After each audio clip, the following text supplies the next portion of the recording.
अपने दावे से पहले प्रेसिडेंट ट्रंप ने ईरान पर सबसे भयानक हमले की धमकी दे दी थी। ट्रंप का दिमाग ईरान के जवाबी हमले के बाद बहुत ज्यादा गर्म है।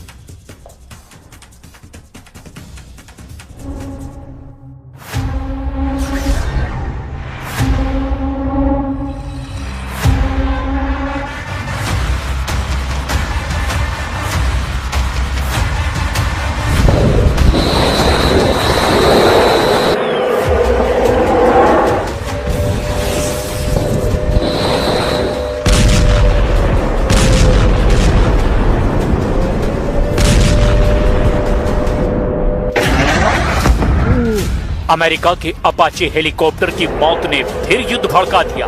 एक बार फिर बम फटने लगे, मिसाइल के धमाके शुरू हो गए, बारूदी कोहराम दिखने लगा। मगर इस बार हमले ज्यादा विध्वंसक हैं, क्योंकि युद्ध का सबसे भयानक दौर शुरू हो गया है।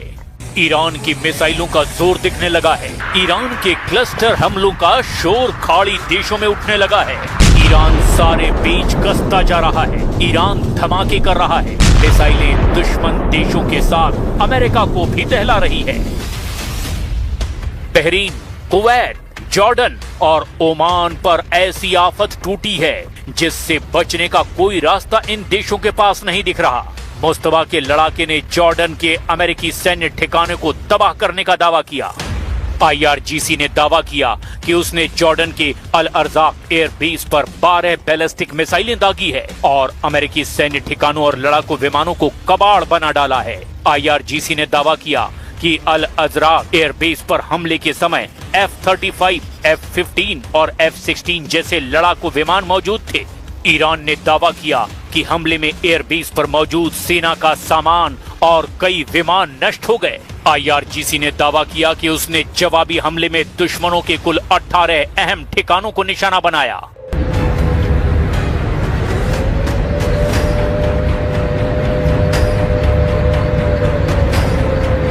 ईरान की बैलिस्टिक मिसाइलें जॉर्डन पर कहर बनकर टूट रही हैं।